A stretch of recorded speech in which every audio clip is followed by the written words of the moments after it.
केस गळतायत, केस तुटतायत, खूप पातळ झालेत, विरळ झालेत, आता टक्कलच पडतो की काय, असं जर वाटायला लागलं असेल तर अजिबात घाबरू नका. मी तुमच्यासाठी एक छानसा natural hair growth diet plan घेऊन आलेली आहे. तो तुम्ही फॉलो करून नक्कीच तुमची केस गळती थांबवू शकता आणि केसांची वाढ करू शकता. तर आजच्या व्हिडिओमध्ये मी तुम्हाला पूर्ण डाएट प्लॅन देणार आहे, त्यामुळे व्हिडिओ शेवटपर्यंत नक्की बघा. हाय हॅलो नमस्कार, मी वर्षा तुम्हा सर्वांचं हेल्दी लाईफस्टाईल या चॅनलमध्ये मनापासून स्वागत करते. आज आपण बघणार आहोत हेल्दी असा डाएट प्लॅन हेअर ग्रोथसाठी. तर सगळ्यात महत्त्वाचं म्हणजे आपले हेअर का गळतात, आपले केस का गळतात, त्याच्यामागे अनेक कारणं असतात. तर मी आत्ता तुम्हाला काही कारणं सांगणार आहे आणि मग डाएट प्लॅन देखील देणार आहे. तर आपले केस का गळतात? आपल्या शरीरामध्ये प्रोटीनची कमतरता असणे, आयर्नची कमतरता असणे, तिसरं म्हणजे हार्मोनल इम्बॅलन्स असणे, थायरॉईड असणे. नंबर 4 ते म्हणजे ताणतणाव असणे, झोप नीट पुरेशी न घेणे, झोप खराब असणे, झिंक, मॅग्नेशियम याचं देखील प्रमाण कमी असणे. या सगळ्या गोष्टींमुळे नक्कीच आपले केस गळतात आणि आपल्याला आता टक्कलच पडेल की काय अशी भीती वाटायला लागते. पण आता याच्यावरती मी तुम्हाला घेऊन आलेली आहे जो डाएट प्लॅन, त्यासाठी खूप गरज आहे ती म्हणजे न्यूट्रिएंट्सची. तर हे न्यूट्रिएंट्स कसे काय वाढवायचे आपल्या आहारामध्ये, कुठल्या पदार्थांचा समावेश करायचा? तर सगळ्यात पहिलं म्हणजे प्रोटीन. प्रोटीनची आपल्या शरीराला, आपल्या केसांना खूप गरज असते. प्रोटीनचं प्रमाण जर व्यवस्थित असेल तर नक्कीच आपली केस गळती कमी होते. तर हे प्रोटीन आपल्याला कशातून मिळतं? तर दूध, दही, पनीर ह्याच्यातून. शिवाय तुम्ही उसळी घेऊ शकता, मोड आलेली मूग हिरवे, हरभरे याच्यातून देखील आपल्याला प्रोटीन भेटू शकतं. त्याचा समावेश तुम्ही आहारात नक्कीच करायला हवा. नंबर 2 आहे ते म्हणजे आयर्न. आयर्नचं प्रमाण हे खूप व्यवस्थित आपल्या शरीरात असेल तर केस गळती होत नाही.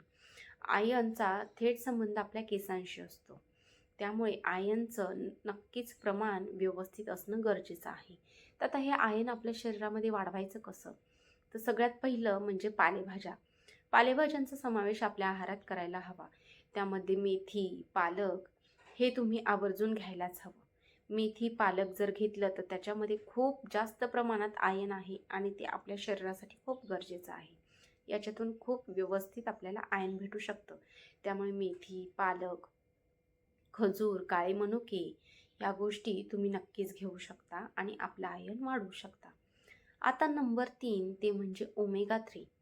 ओमेगा 3 वाढवण्यासाठी आपण अळसी म्हणजेच फ्लॅक्स म्हणजेच आपण ज्याला साध्या भाषेत जवस असं म्हणतो, याचा समावेश देखील आपल्या आहारात केला. तुम्ही ते कुठल्याही फॉर्ममध्ये घेऊ शकता. जवसाची चटणी करू शकता किंवा जवस सकाळचं अगदी असंच थोडंसं भाजून ठेवलेलं असेल आणि रोज ते 1 चमचा खाल्लं तरी देखील चालेल.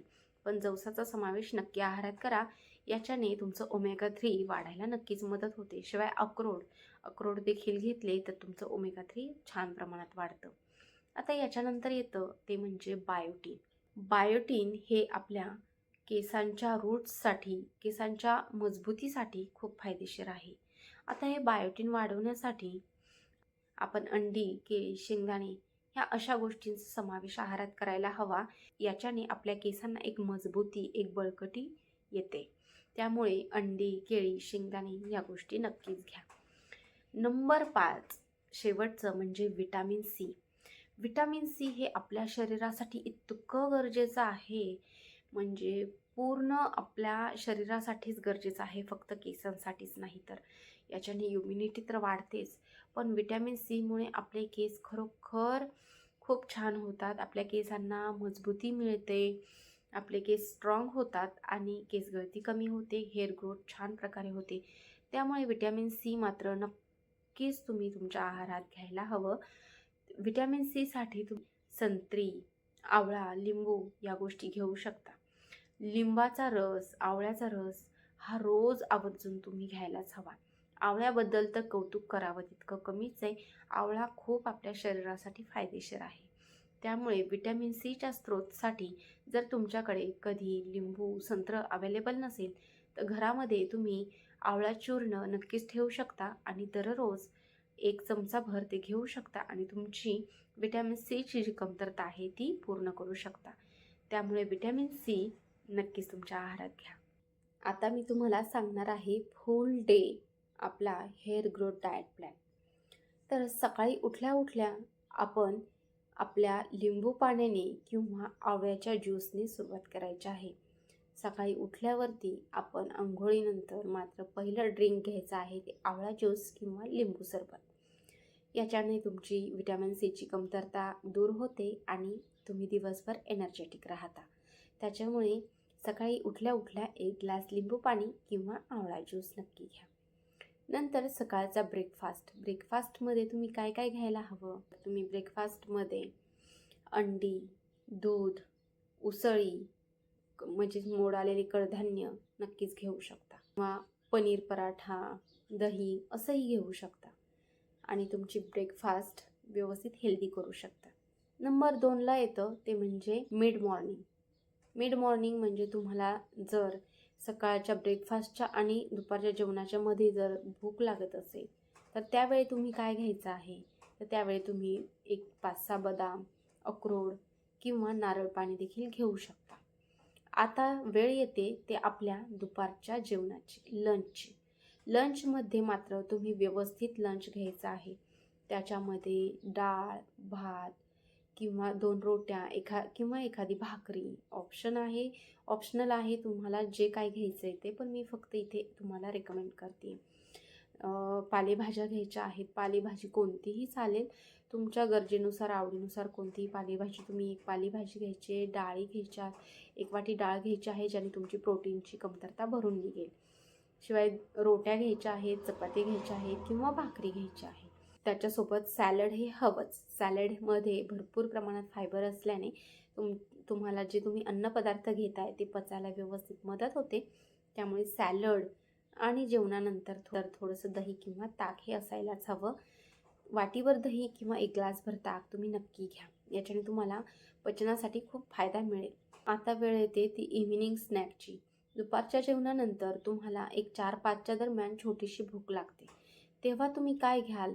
तर तेव्हा तुम्ही छोटंसं एखादं फळ घेऊ शकता, एखादं ॲपल घेऊ शकता किंवा एखादा शेंगदाण्याचा लाडू घेऊ शकता आणि तुमची जी छोटीशी भूक आहे ती मिटवू शकता आणि हेल्दी देखील राहू शकता. आता वेळ येते ती रात्रीच्या जेवणाची. असं म्हटलं जातं की सकाळचं जेवण हे खूप श्रीमंतासारखं करावं आणि रात्रीचं जेवण हे खूप गरिबासारखं करावं. याच्यामागे एक शास्त्र आहे, कारण आहे. कारण आपण जे रात्री जेवण करतो तर रात्रीची आपली जास्ती हालचाल होत नाही आणि जे आपण अन्नपदार्थ खाल्लेले असतात ते व्यवस्थित पचले जात नाहीत. त्याचं पचन न झाल्यामुळे आपल्याला ॲसिडिटी, पित्ताचा त्रास होतो. त्यामुळे रात्रीचं जेवण नेहमी हलकंच करावं आणि थोडंसं कमीच करावं. तर रात्रीच्या जेवणामध्ये तुम्ही काय काय घेऊ शकता? तर डाळ भात, त्याच्यावर साजूक तूप, थोडंसं लोणचं असं घेऊ शकता किंवा डाळ खिचडी घेऊ शकता किंवा कमी प्रमाणात अगदी भाजी भाकरी देखील घेऊ शकता. आणि संध्याकाळी जर एखाद्याला जर रात्री जेवायचं नसेल किंवा एखाद्या दिवशी भूक नसेल तर तुम्ही त्या दिवशी हळद, दूध, थोडंसं चमचाभर तूप घालून नक्कीच घेऊ शकता. याने तुम्हाला झोप देखील खूप शांत लागते आणि तुमची पोटाची भूक देखील मिटून जाते. त्यामुळे ह्या गोष्टी नक्की फॉलो करा आणि तुमची केस गळती कमी करा. आता याच्यात बोनस टिप्स मी अशा देणार आहे तुमच्या केस गळतीसाठी. ते म्हणजे तुम्ही दिवसभरामध्ये 2 ते 3 लिटर पाणी हे प्यायलाच हवं, ज्याने तुमची बॉडी हायड्रेट राहते आणि बॉडी हायड्रेट राहिल्यामुळे अर्थातच तुमच्या केसांना एक नरिशिंग भेटतं. तुमचे केस हे छानसे हायड्रेट राहतात, स्मूथ राहतात. त्याच्यामुळे 2 ते 3 लिटर पाणी तुम्ही हे दिवसभरात नक्कीच घ्यायला हवं. दुसरी बोनस टिप म्हणजे ही अशी की हेअर ऑइलिंग. बरेच जण आवडत नाही म्हणून ऑइलिंग केसाला करत नाही, परंतु ऑइलिंग करणं, मसाज करणं हे खूप गरजेचं आहे. आठवड्यातून कमीत कमी 1 ते 2 वेळा तरी तुम्ही केसांना ऑइल करून छानसं मसाज केलं पाहिजे. त्याने आपले रूट्स मजबूत होतात आणि हेअरफॉल थांबायला मदत होते. केस छानसे शायनी, सिल्की दिसायला मदत होते. आता नंबर 3 ते म्हणजे व्हिटॅमिन डीसाठी आपण सूर्यप्रकाश दररोज कमीत कमी 15 ते 20 मिनिटं घेणं गरजेचं आहे. याच्याने देखील व्हिटॅमिन डीची कमतरता कमी भरून निघते आणि तुमचे केस छान मजबूत होतात.